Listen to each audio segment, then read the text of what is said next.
The conflict in Syria continues to wage on as Western leaders condemn President Assad for his alleged attack on civilians.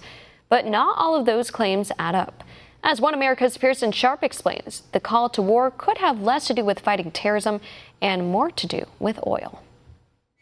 The war for Syria, an international effort to stop President Assad from terrorizing his own people, right? Well, there might be more to it than that. Aside from the fact that there's no evidence that Assad did use chemical weapons on civilians, there's also the issue of oil and gas. Specifically, Syria has it, and as always, other countries want it. Dividing up another country's resources is not only challenging, but creates a potential minefield politically.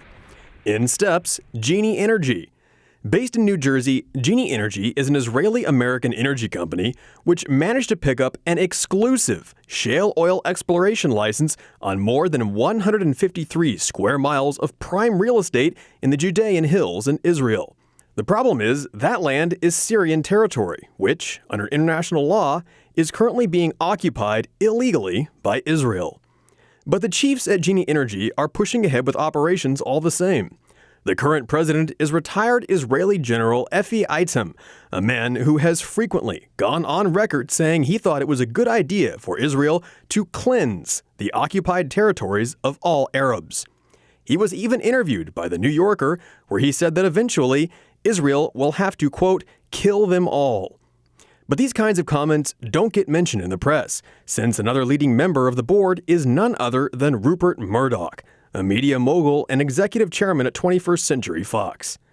Other big names on the board include Dick Cheney, the former U.S. vice president, as well as James Woolsey, the ex-director of the CIA and a founder of the U.S. Energy Security Council. Adding another major player to the list is Lord Jacob Rothschild, a British investment banker and a member of the wealthy and powerful Rothschild family, who, by the way, admitted that his family was involved in the creation of Israel back in 1917. Following the 1967 war, Israel captured and annexed the Golan Heights from Syria. It's an area with immense strategic value, as well as having water resources, making it a valuable prize to hold on to.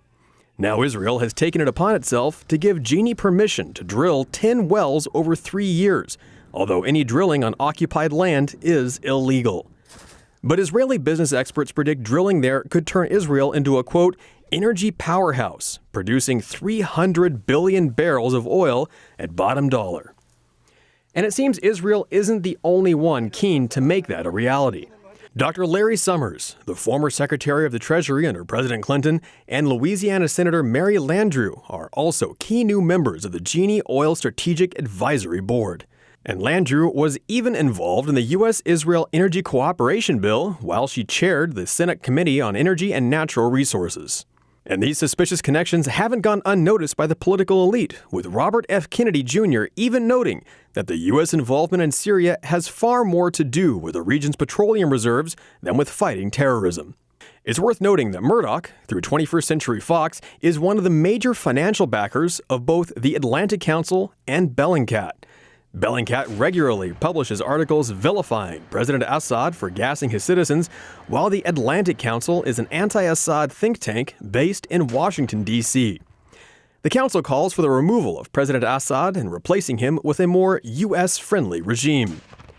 In addition to Murdoch, the council is also funded by the Bank of America, the European Union, NATO, as well as the U.S. Air Force, Army, Chamber of Commerce, Department of State, Marine Corps, and the Navy, to name just a few.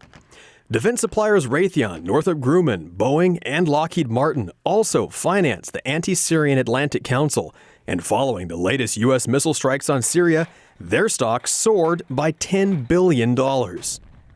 The role of Genie Energy in the broader Syrian conflict isn't clear. However, it does raise a number of questions, especially when there's a complete lack of evidence of any chemical attacks carried out by the Syrian government. There's also Washington and Israel's refusal to withdraw from occupied territory, some of which represents the richest oil fields in Syria. In fact, the U.S. currently occupies an astonishing 1/3 of the entire country of Syria, including areas that produce 90% of Syria's oil.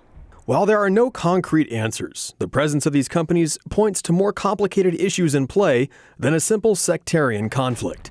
And combined with Secretary of Defense James Mattis's latest comments claiming the U.S. would remain in Syria indefinitely, they suggest the war in Syria could be very far from over. Pearson Sharp, One American News. We can use your help.